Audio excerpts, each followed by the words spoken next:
Hello, hi, my name is Jess Marie, and welcome to yesterday's Coffee Grounds, where I typically talk of things that have happened in my life or what I am currently going through right now over the weekend.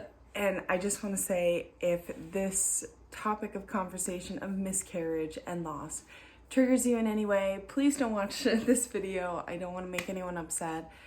And obviously, if you click the video, you probably, maybe, I don't know what I'm going to title it yet, but I'm going to just briefly talk about what I went through with my miscarriage on the weekend.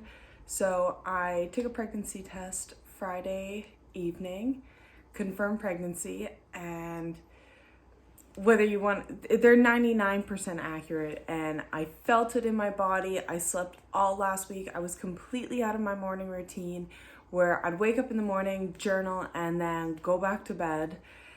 And I was so tired. I didn't feel like running. I felt like I was eating so many carbs just to keep up with my energy levels. Obviously, I was late on my period. And I was like, yeah, I'm going to take a test.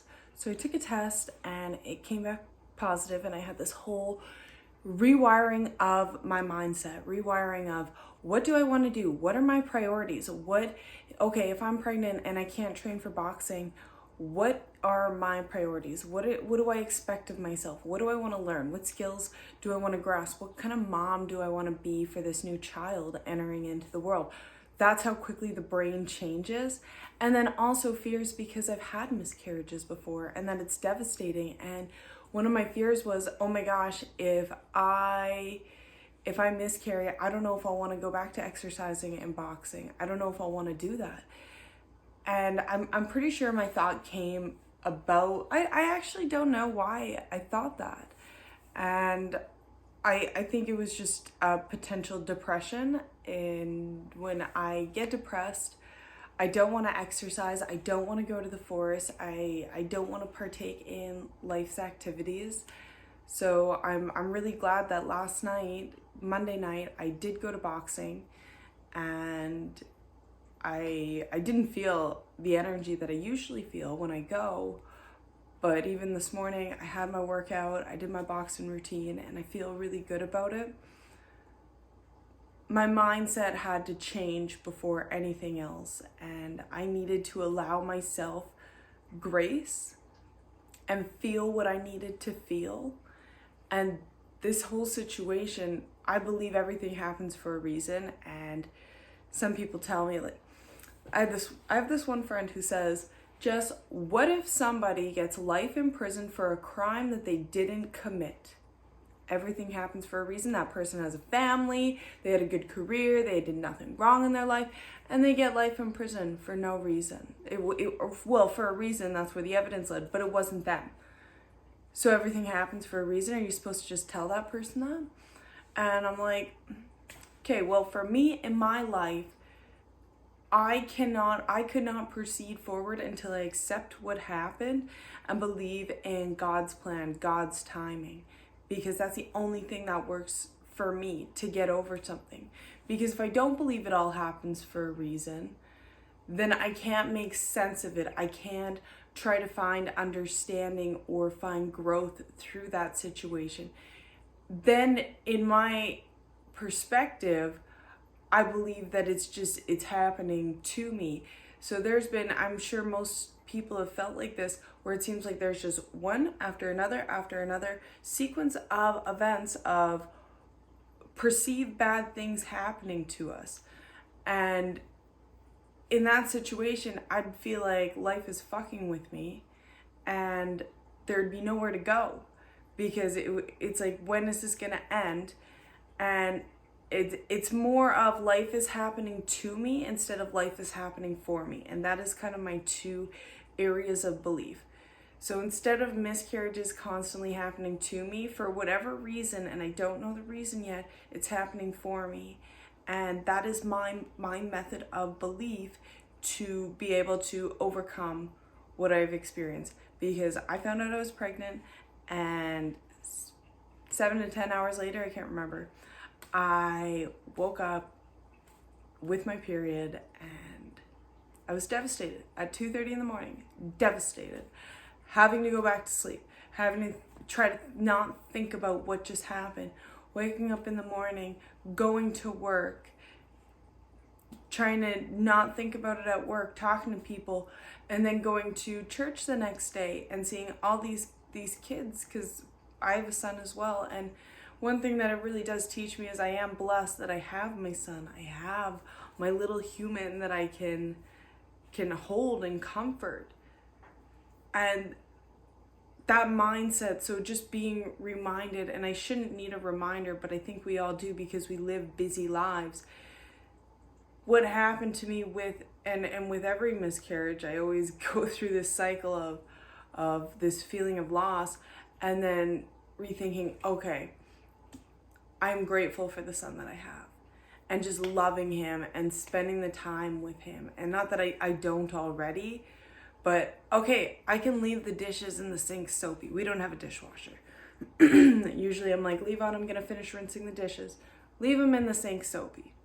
Leave them in the sink soapy. Changing my mindset to just surrender to the moment and accept who he is as a little human. He wants to play now. Not every time is for playing. We can't play for the 12 hours of the, okay, we are up more than 12 hours. 16 hours of the waking day. We can't play for that whole time. We have other things. We have structure and routine and everything. But allowing myself to change my mindset of, okay, miscarriages aren't happening to me. They're happening for me, to appreciate what I have in my life and to narrow my focus. Because within that moment of finding out, it was like, okay, what are my priorities in life? Who would I want to tell? What do I need to take care of in my life? I had to evaluate, and my diet honestly is very good, so I didn't have to worry about that. I'm not drinking as much. I actually did drink this weekend because one thing that's really hard about going through a miscarriage is you also then have to go through your period for a couple of days. So not only are you bleeding a little bit heavier than normal, but you're dealing with different kind of cramping. For me, like it's not a painful cramp, but it's definitely a shift in the area, drop in hormones, and there's a lot of different things that you're going through, and also grieving the loss. So it's a whole event. And I actually don't know where I was going with that thought, but I definitely, in that split moment that I found out that I was pregnant, I had to do a complete reality. What's going in my mind? What's going on in my mind? What are my priorities? And now that I'm a little bit more clear-minded, that happened Friday, today's Tuesday, and definitely my first loss I had to experience.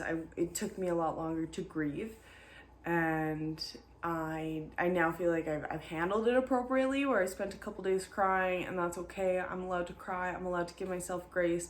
I didn't have to wake up yesterday morning. Well, I woke up at 7 yesterday morning, because I'm like, I need to get back into, and I felt great. I felt really good. I got a good sleep, and yeah, just giving myself grace and time to heal, and understanding that I did go, even if it's happened to me before, I did go through something, and times past I would not give myself grace, and just allowing myself to feel what I'm feeling. And I definitely have had this complete mindset shift. And also Peter Mon is going through some things right now as well. If you watch his channel, I don't watch any of his vlogs or stuff like that because I don't have time, but I guess I've been watching his hour-long sometimes videos. But I put him on every now and again when I have a moment to just like, I don't want to take in any serious information. I just want to have fun. I want to do my makeup and listen to Peter Mon. So he's going through some stuff right now, and he shared some quotes the other day about pages in Alcoholics Anonymous, the guidebook when people are coming into sobriety. And one of them was about when I stopped living in the problem and began living in the answer, the problem went away. It disappeared. And until I accept the the people, place, thing, and situation, all these things around me, if I don't accept those, I will not find serenity. So I've been reading this, excuse me, this quote every day because it happened at the same time, and I'm like, okay, this is something that I need in my life because I'm not an easy person to always deal with. I can be very moody, and I don't know what's happened. I don't know if it's just because I have quit smoking weed in the past, 3 years, and then it's just gone out of my system, and I'm this catty little woman, catty tall woman, and I need to check that. I need to get rid of that because nobody wants to deal with that. I don't like living with that myself, living in myself, who is not fun, not having a good time, and I just want to laugh, and I just want to love, and I don't know why I'm not living in joy, in serenity, in peace. I'm living in lower vibrations, and I need to get out of that. I need to get out of that and stop letting my body, mind, and spirit suffer. So definitely at this timing of everything, of Peter going through stuff and me finding these quotes that it's like, okay, I'm going to read this and I'm going to start to understand it and apply it in my life. I can read it and understand what the words mean, but until you're living that, and until that's your reality of living, not living in the problem, living in the answer. I can read that and understand what it means, but I don't know how to apply it to my life. And that's where teaching comes in, and practice comes in, and rereading it every single day till I understand. And I cannot be happy until I accept my moodiness, because it's also about sobriety. So it's like, I cannot become sober until I accept my alcoholism. Well, for me, drinking isn't really a problem for me. It can be, but I don't drink every day. If I have wine in the house, I cannot just save it right now because I'm going through some stuff that I just don't have a stop button. Anyways, for me, I have to change it to be about my attitude and be about my mindset and be in a place of love and joy and happiness. So that is where we're at today. And if you made it this far, thank you so much. My name is Jess Marie, and I don't want to tell you what to do, but I hope you have a wonderful day wherever you are in the world. Bye.